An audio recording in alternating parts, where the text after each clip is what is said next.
everybody, how you doing? It is Sean from Worldwide Red Show. You know the drill. If you're new around here, do me a favor. Please hit the subscribe button. Hit the like button. Give me a thumbs up. Share this across your social media platforms. That way it helps to grow the channel. We are a newer channel here to the football universe, and I'm just looking to grow it. Anyway, guys, I really want to come to you today because I've had a day or so to think about. Actually, I've been thinking about this a long time. I've done quite a few videos throughout the last 6 months to a year since I've been doing this. It hasn't been a year yet, about 6 months or so, that have addressed our manager and manager situation. But I really want to talk about it now. I want to talk about our manager, the state of the United fan base, and things that I've been seeing on social media, whether it's on football Twitter or on YouTube. And again, some of this, if you've watched my videos, will be a little bit of repeat because I've addressed some of these issues before, especially about us being Agenda FC. And right now, the major agenda is, are you Ole in? Are you Ole out? And yeah, so let's talk about the manager for a little bit today and what's been going on at our club. Anyway, also, if you agree with me or disagree, it doesn't matter. Get in the comments. Let me know what you think about this video. Let me know what your feelings are concerning the manager and the state of the club. And again, I'm coming to you from my office. I'm actually about to go on lunch break, and I'm just chilling at the office. And you're like, well, what are you wearing in your office? You know, here I got the United gear on and all this. How can you do that in a professional setting? One, because I'm the boss. I'm I'm the CEO of a nonprofit organization, and so sometimes I want to come in repping my squad, and that's what I do. Anyway, so fire me if you could. But anyway, I don't impose a dress code on any of my employees as long as they don't come in here looking foolish. But anyway, let's get into this. Let's talk real honest about our manager. Now, I will talk some about Poch in this video as well, because any of you that's followed me for a long time know that I wanted Poch before Ole even got the job. And there's reasons for that. And so, but I want to talk about our manager because we are a very reactionary fan base, and we're a very sentimental fan base. We love to celebrate our history and our legends, and make no mistake about it, Ole is a legend of our club. Now, Ole got the job on sentiment, whether it's from us singing Ole's at the wheel. Now, here's the thing. What did Ole do in his past to deserve to be running arguably the biggest club in the world? Well, what he did as a player gets his foot in the door.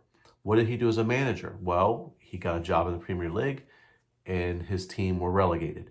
He goes back to Mold, and he wins, I believe, 2 league titles. And some of you say, see, he's a winner. Listen, winning league titles in Mold doesn't qualify one for Manchester United. As a matter of fact, I would dare say there are plenty of managers in the MLS who have won championships. It doesn't mean they're ready for Manchester United. And there's managers in the MLS here in America that's better than our manager and would do a better job at Manchester United. And they don't even get a sniff. So why did Ole get the job? Well, because we were singing Ole's at the wheel. Well, I wasn't really singing it. Many of you were, only because I felt it was reactionary, and I felt like we had to give him the job because of what was going on in the fan base. And, you know, you got Rio Ferdinand saying what he was saying. You had Gary Neville asking Ole when they were going to build him a statue, and all this kind of sentimental stuff. So the guy got the job. The reason he got the job is because we are not ran as a big club. We're not structured as a big club anymore. We're not ran as a big club. We're run as a business. At the end of the day, business is about trying to keep your consumers or customers happy. And so in the grounds and within the fan base, there was a huge groundswell that Ole needed to get the job. I don't think that Ed Woodward wanted to give him the job. I think he wanted to give it to Poch even then, but he didn't because he bowed to fan pressure. And the same fan pressure is now about to cause Ole to get sacked. And then people will complain that we're not loyal. You can't have it both ways. And so let's talk about Ole. What has he done? Because he's done some good things. I feel like he has done some good things. I just feel like he's hit his ceiling with this group of players. And now listen, Ole, I don't think that Ole could win the Premier League with his tactics unless he changed.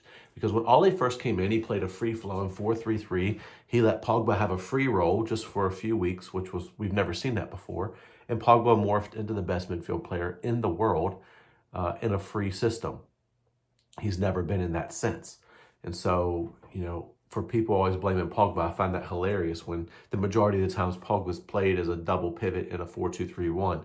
He's never played with the free reign of Bruno. Bruno goes wherever and does whatever he wants. But see, we're biased, and fans right now are in love with Bruno.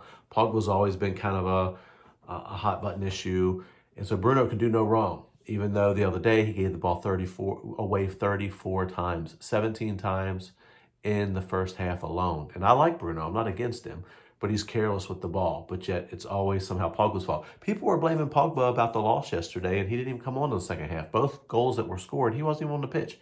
It's just people have their scapegoats, people they love and people they hate. I'm someone that loves this. I love the players. I'll cheer for them. I'll call them out when they're good, when they're bad. Pogba's given away some horrible penalties. He's been horrible at times. He's my favorite player, and I think he should be benched. As a matter of fact, I think he should be sold, and he's my favorite player. But I don't get into all this agenda stuff. You're either at this guy or against this guy. You guys, some of our fan base is so reactionary, so agenda. You're worse than American politics and politicians. It's annoying. It's like I'm sitting here living through an election where I have to elect either dumb or dumber, and neither of them are good choices at all. At all. Neither of them. Both of them are crooked in their own way, but yet, hey, one or the other. And you got the fanboys of each acting like the others are demons. It's just stupid. But anyway, so what has Ole done? He began a cultural reboot. He brought smiles back to our faces. He brought smiles back to the dressing room. And at first, it was really free-flowing, attacking football until after the PSG game in the Champions League, that amazing night in Paris that none of us will forget. Matter of fact, I was in this office watching it, and I scared a few of my employees because I ran out in the hallway and was just going crazy. Beautiful time. He got the game. He got the Manchester United job after that and immediately changed. Immediately, he went from nothing to lose, free-flowing, attacking football to a defensive manager, 4-2-3-1 or 3-5-2, playing on the counterattack, which works amazingly well against big teams. Problem is, we're supposed to be a big team.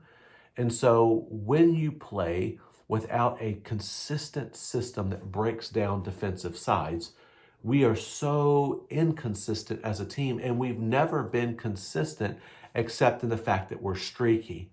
And we're streaky because so much of our winning depends on the form of players, not how players are coached. Now listen, this video is going to be about our coach, but make no mistake about it. Some of these players have let him down, have failed him. Some of them don't respect him. If they did, they wouldn't play the way that they do. You cannot tell me that our team is coached that bad that we gave up the counter-attacking goal to frickin' Demba Ba. Think about what I just said to you. Demba Ba, you sing about him, and we just gave up a goal. You can't tell me we're coached that bad. That a type of a goal that my U12s wouldn't give that goal up because of how we're coached. So that tells me that the players don't listen and follow instructions. So that means they don't respect the manager. If they did, they wouldn't do stuff like that. Because I refuse to believe Ole and his coaching squad are that inept that they allow that type of goal to happen. So obviously someone's not listening to him, which is also a problem. So, but he began a cultural reboot. But this summer, the board did the same old. Matter of fact, I listened to all the extremes because you have channels and those who associate with like Stretford Paddock, like Stephen Howson and his crew of people. They're very much like what we call in line the Ole sexual type person. Like they are in love with Ole and he can do no wrong. They are literally looking through Ole glasses, right? You have them. And they're on one extreme and one spectrum, but they literally can't see the deficiencies in this guy's management because their loyalty to what he did in '99. And I understand it. I'm not bashing them. That's just that side. And then you have the rants and bants. My guy Rants. Now listen, I'm talking about these guys because I watch all their channels. I thumbs up them. I help them. I support them because that's what I do, man. I'm not a hater. I love to listen to people that agree with me and disagree with me. That's what makes you a better rounded person. You need people in your life that you don't agree with. It helps you grow. As a matter of fact, the great thing about being an American is our freedom of speech is definitely more freedom of speech than what they have in Europe. Because I listen to some of these guys argue on these fan channels, especially smaller ones, and some of them that I go on, and they're talking about suing people for libel. I'm like, for what? For what he said? In America, we have free speech, which means you can say whatever, even if it's dumb. Free speech isn't free speech if I can't say stupid things. If I cannot actually say horrible things about you or about someone else, it's really not free speech. It's free speech with an asterisk, or stuff that's labeled hate speech, or whatever. I just believe in complete free speech, even if it's stupid speech. So if someone has stupid speech, which I see them all the time on the corners of streets, and I watched a woman the other day heckling a Christian minister on the side of the road. It was during all this debate stuff, and there was a Christian guy on the side of the road preaching and all this stuff. And this woman, he was talking about Jesus, the blood of Jesus covers us or something. And this woman, the vile things she was saying about this guy's religion, it was vile. And no one was saying anything because she has free speech. She has a right to be a complete idiot. Now, what you need to do is tune people like that out. Again, certain speech can incite certain patterns of behavior. When it incites certain patterns of behavior that people do, then it needs to be addressed and dealt with and handled. And people maybe need to be put in jail for acting completely stupid. But at the end of the day, I just think that me saying something about the manager isn't hate. I guess I just view it different. I feel like you have the rant side where he's calling the guy names and whatever. That's crazy. Because I heard Rant say today, for example, that you can't tell me Ollie hasn't been backed. And I agree, but I disagree. And I agree with his sentiment that Ollie has gotten players. And last year he got some players that he was after. And he's gotten money. I get that. But this summer, it was obvious that he wasn't backed with the players he wanted. So that's where people say Ollie wasn't backed. And so here's the thing. But we shouldn't be surprised by that, because this is the MO of our club. We miss out on Champions League. We hire a new manager. We back them that first window, give them whatever they're asking for the most part, because all the Glazers and Ed Woodward really care about is getting in the top four. So we back them to get to the top four. Now, we know once we get to the top four, as fans, we're ready to kick on and go to the next level. We're ready to win stuff. And then they don't back him. And the truth is, they're going to do the same thing to Poch that they did to Ollie, that they did to Jose, that they did to Louis. It's just their MO. It's what they do. They don't change. We can't complain about that and then look at the bad side of having Ollie as a manager, which we'll get to in a minute, and then not use the same rationale to judge Ollie's performances as a manager. So let's talk about it. Because here's the thing. If Ollie doesn't get the backing that he needs, why have him? Because he is not a world-class manager. He's proven that. He's shown that. And so we are a world-class club, supposed to be, a huge club. We need a manager that has world-class potential. And so we haven't seen that. Now, I think that Ollie could have become that if he had the right backup around him, and apparently he doesn't. Apparently Mike Phelan and Michael Carrick and Kieran McKenna, apparently these guys aren't it.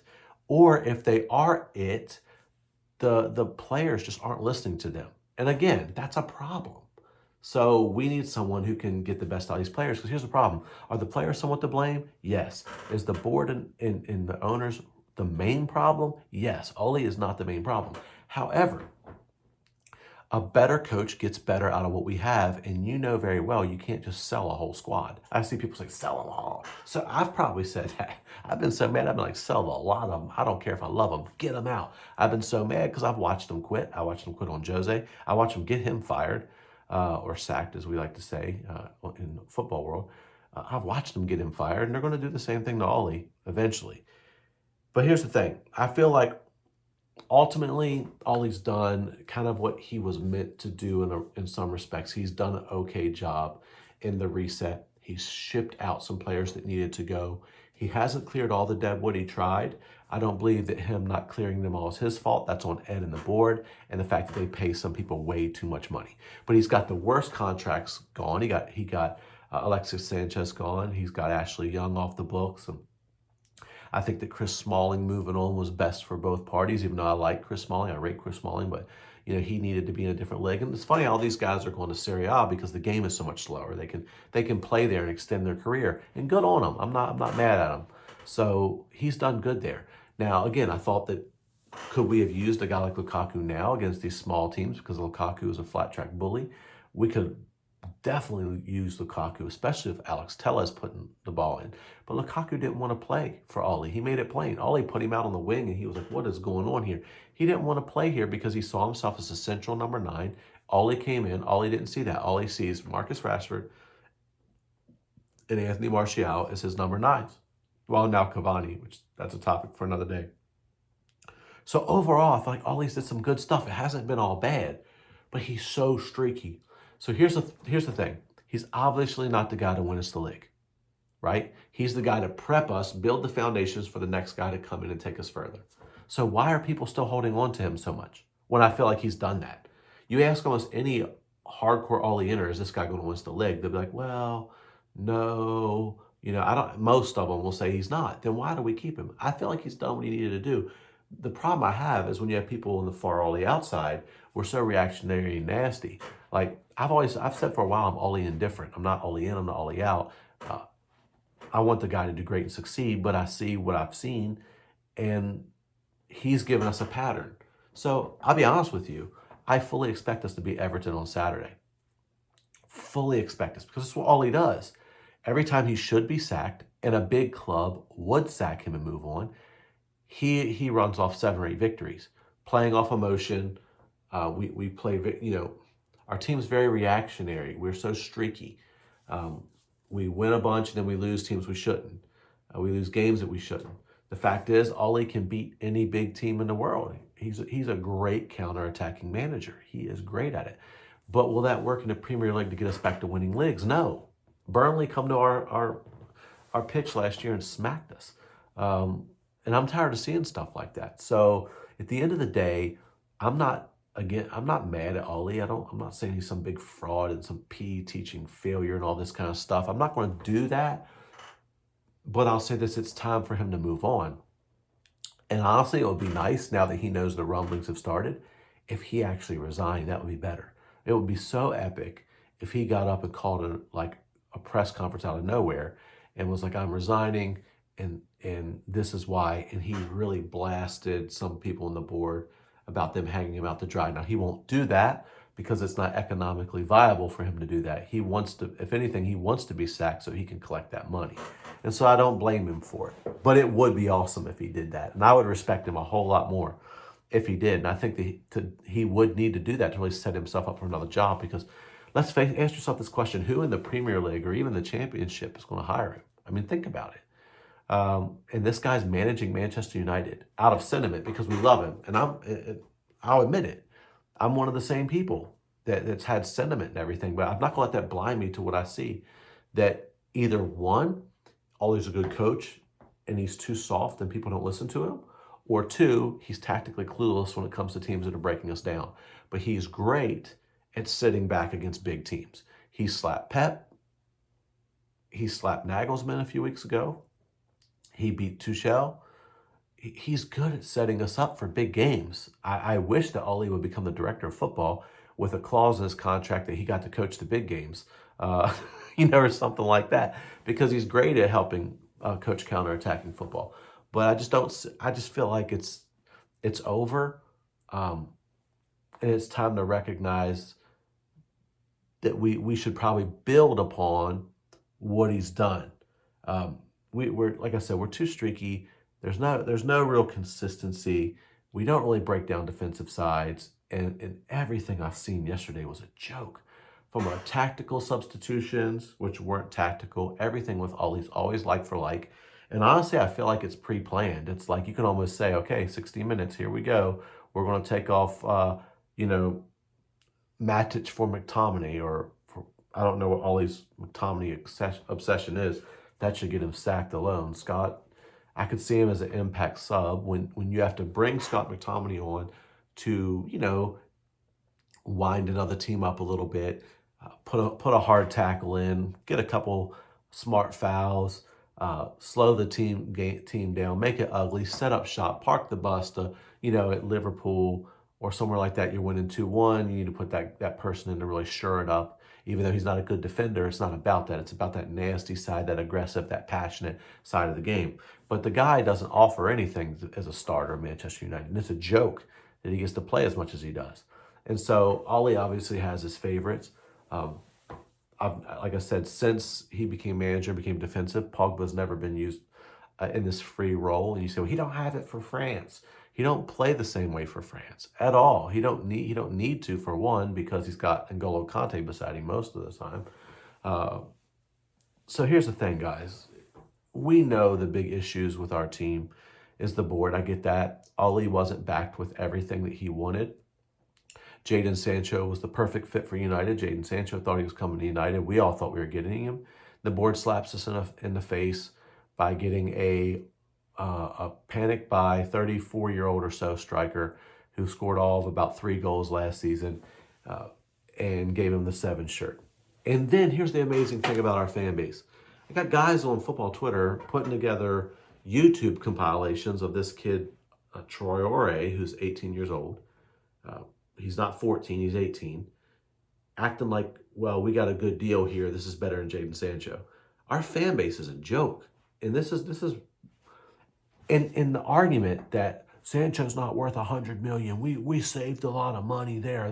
This is a smart buy. This kid's going to be good as Jadon. The kid's 18 years old. He's barely getting into a washed up Atalanta side that Liverpool waxed.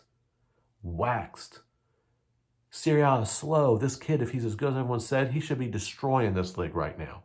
Jadon Sancho be doing bits over there. Jadon Sancho is potentially a Ballon d'Or winner. You know what's sick? Because people want to cry about the price tag as if it's not our money. The Glazers don't spend their money. They spend club money, and then they give it to themselves. They'll give themselves a $20 or $30 million dividend this year in a COVID season. They spent $40 million on an unproven 18-year-old who may or may not work out. We don't know. He could turn into be the next Messi. It's not the point. The point is the biggest issue in our squad has arguably been a CDM where we could go to a 4-3-3 or a 4-2-3-1 where we had one person who's a destroyer who could really hold down our midfield and anchor it. Let me ask you a question. Did you watch the game last Sunday? Did you watch a guy that Arsenal paid $40 million for, named Thomas Partey, boss? They played 2 midfielders. We played 4, and Partey bossed that game. And we're literally talking about how we save money for an 18-year-old. The state of our fan base, you guys ought to be ashamed. You're Glazer puppets. Talking about, oh, well, we save money. Why should they get to save money? Pay the money they should pay. Buy the players that we should have. This is Manchester United. And even so, we spend money and we spend it terribly. $80 million for Maguire? Oh, this is killing me. All these people talking about this guy. At first we were sold Palestri as if he was going to be a first teamer. He ain't seen the first team. He won't this year. We're a joke. We're ran as a joke. So we know that the club is the biggest issue. Now, here is one of the reasons why I think we need a new coach and why I think that Poch could be a savior to build upon what Ole has built so far. Because Ole's hit his ceiling. We already know what we're getting with him. Here's the thing. Like I said, we're streaky. We might start winning this Saturday. We might beat Everton 3-0.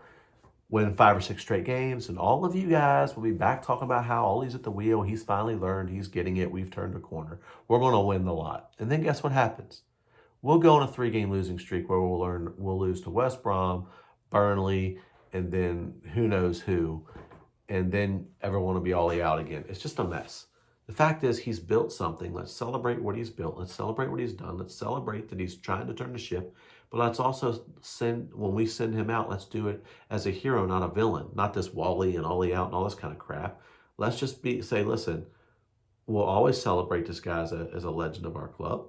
We can do so respectfully.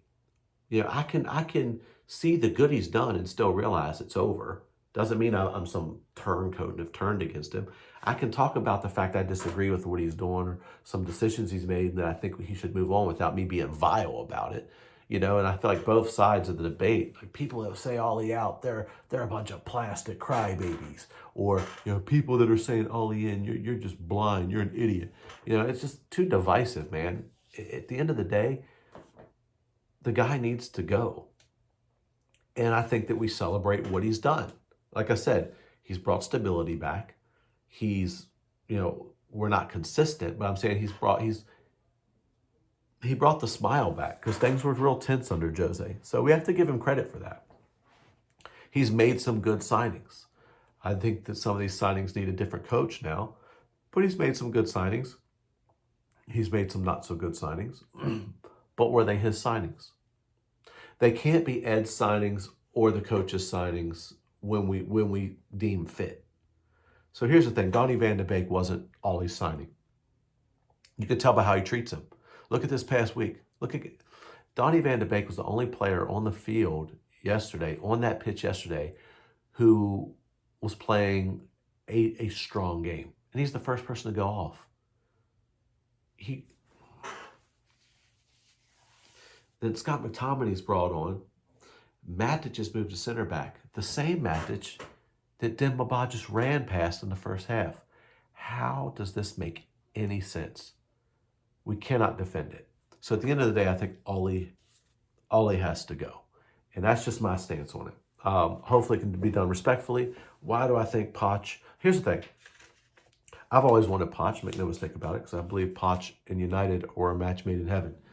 Because the guy showed he's been able to build a club. He's been able to build without a lot of backing or money. So he's perfect for the Glazers.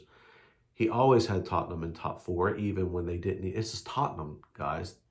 The cereal bottlers. And I've heard Howson say, and a lot of people bring up this statement that Poch made where he said that trophies are there to inflate egos. He was defending a position, trying to defend his club because they didn't buy him anyone. Because he didn't buy him anyone, in order to keep top four and to keep his chairman happy, he had to play his best players in the league. He could not focus on trophies. So that's just what he said. You think for a second if he has a deeper squad at Manchester United, or he's backed the way even Ollie's been backed with money, that Poch can't win things? I just disagree with that. And I believe it's actually a good thing that he hasn't won because he's hungry to win. And that's the key. I would love for us to have a guy that people can see is a great coach, but he hasn't really made it yet. But what if he makes it here? What if he starts winning trophies? What if I can promise you what, he's going to win trophies. Because if he don't come to us, he's going to go to PSG and he'll win at least 2 trophies his first year. Because they always win. So if you win with Bayern, or you win with PSG, or you win with Juve, all of a sudden now you're a winner? Come on, man. Come on, guys. Use your brain here. Poch has shown us a track record of what he can do with a team. He improves players. He's taken players that no one's even heard of and made them better, made them world class. Can he do that with United? I don't know. The jury's still out. I'm not saying that Poch is like, it's weird. Some of our fan base is like so obsessed with the guy, and he's my favorite choice. I still think that the guy who intrigues me as a manager the most is Nagelsmann, but I still think that it may be a year or two. I'd like to see Nagelsmann keep progressing. I just feel like Poch is the guy now that's built for it. And maybe a Nagelsmann is next. I wouldn't be mad about either of them. Personally, I don't want Allegri. I would back Allegri, but I don't want Allegri, for a variety of reasons. But I wouldn't cry about it. Obviously, Allegri's a good manager. I find it strange, though, he hasn't been offered a job where we know Poch has been offered big jobs and he said no. We know that Madrid was after Poch, but that all turned because of the fans wanted Zidane back, and Zidane came back, and that changed that. Barca offered Poch the job, but we know that Poch has stated publicly that he has no intention of ever coaching Barcelona. If he did, it will be way down the line. Because of his roots and his love for Espanyol. If you don't know about Espanyol and Barca, they're not exactly best buddies. They don't just hang out together. So out of his respect for them, he's not going there. So at the end of the day, I think Poch would be at PSG or Bayern. Bayern really move as a big club. A lot of these teams move as a big club. They don't use sentiment. I mean, Bayern sacked Niko Kovac after he won the title because they felt he wasn't the right fit going forward. And I feel like we're sitting around with a manager who we're saying won't win titles, but because we love him, come on, man. This sentiment stuff is killing us. Like I said, I love the guy. I'm not going to be screaming Ollie out, even though I think he should go. But at the end of the day, we have to see things for how they are. And we know, I'm going to close the video with this, we know that Ollie is not the biggest problem with United, but we can't defend what we've seen consistently, which is inconsistency. We've consistently seen the streaky nature of our club. We've consistently seen matches with terrible substitutions, horrible tactics breaking down smaller teams, but we've seen moments of brilliance. So why don't we just celebrate what we've seen? We know that he's been brilliant at times. He's brought us some great wins. We've slapped big teams because Ollie can coach the counterattack. I don't care what anyone says, and our pace really helps him in that. However, we can't win a league when we can't consistently break down teams. Arsenal came and made us look silly, and that hurt. And to watch the guy and the team smiling like nothing's happened, I can't. And so I'm not raging, I'm not screaming, I'm not even angry. I'm more just disappointed and hurt. But I've sat back and I've said, you know what? Ollie's done some good things, but I think he's hit his ceiling for this job and this group of players. And it could be a lot more on the players than what we know. But at the end of the day, our club's not selling all of our players off. So what can we change? The owners aren't going anywhere, no matter how many hashtags we want. The only way the owners would ever sell is if people who live around the stadium and everyone who makes the pilgrimage all the time to the games would stop going. If they reopened and we just refused to support them and went to no games, that would eventually hit them so hard they wouldn't know what to do. But that's never going to happen. That's never going to happen. And people talk about, oh, you need to stop buying their merchandise. Why? Adidas already gave them the money for it. If anything, we're supporting Adidas. We're not supporting United. Supporting their sponsors. The sponsors already paid the money. Ed already brought that in. Now, eventually, if we started doing that long enough, sponsors might stop working with them. But why would the Glazers sell, man? I was a business major in undergrad. If you told me right now I could buy a company off of leveraged debt, never put any of my money into it, and eventually start collecting millions of dollars a year just for myself in dividends off a company that I never invested personally in. I just put my name, not even my name, I put the company's name on the line. They leveraged the debt against United. This is one of the most criminal things in the history of sport, and how the British government allowed this to happen, I have no idea. I just don't get how that was allowed to happen. But why would they sell? They'd be stupid to sell. Stupid. Why? Because we're talking about them? Because we hate them? Because we scream Glazers out? Because we get hashtags going? They're sitting in Tampa chilling, collecting their money. Anyway, but I still think we can win with them with the proper structure. The problem is they love Ed, and Ed don't want to get the proper structure. A better coach coming in like Poch can come in with a demand of a director of football and possibly get it done. Poch has never worked without a director of football. I'm pretty sure that's accurate. If I'm wrong, let me know. I think that if we go for Poch and he gets a DOF, we can do some things. And so ultimately, I'm just celebrating what Ollie's done, but I recognize that what I've seen is enough to let me know it's over. So let me know what you guys think about it. Hopefully that's been a rational look into this thing between the Ollie inners and the Ollie outers. Two extremes looking through their glasses, where one's talking about acting like the guy is better than Poch, which is ridiculous. And then you got the other side acting like he's just a PE teacher totally and hasn't even got a clue, which he's shown us at times he does, mostly only against defensive sides though. As a matter of fact, at one of the shows I go on, one of the guys, man, he cracked me up. He said he wasn't even a PE teacher. He was so mad. He said he was a substitute PE teacher. So that just kind of cracks me up. The truth always lies somewhere in the middle. And I think what's best for the club and for Ollie himself is just to part ways. And the sooner the better. A big club would get this done now. We wouldn't wait. And we're waiting until Christmas. Why? So he can go on another streak again? Because that's what's going to happen. This is going to happen. He's going to streak his way back into contention. And people say, well, he got us top 4 last year. stop and think about who got us top 4 last year. Where were we sitting before lockdown, before the transfer window closed? Let's face it, Bruno coming in lifted the club. Bruno coming in and having a good few months lifted the club, lifted the team, and to be quite frank with you, we got a lot of penalties. Now, I'm not saying we didn't deserve them, but we got a lot of penalties. Where would we have been without PKs? Stop and think about it. And remember, we went on a run after lockdown. Let's not act like COVID hasn't happened. It was a weird season last year. Why do you think so many French teams, for example, almost made the Champions League final? Why was it French and German teams that got in the Champions League final? Because all of a sudden they're not farmers' leagues? No, they are farmers' leagues. We all know this. Why? Because their leagues had closed well before the Premier League and other leagues had closed. Their guys were rested. They were preparing. This whole last year was weird, guys. It was an outlier. The points we made up, do you remember? Do you realize we finished top 4 with only 60-some points? Let's not act like we were in the 80s. Let's not act like we had some great season. We didn't. We're prisoners of the moment. The fact is, I celebrate what Ole got us to last year.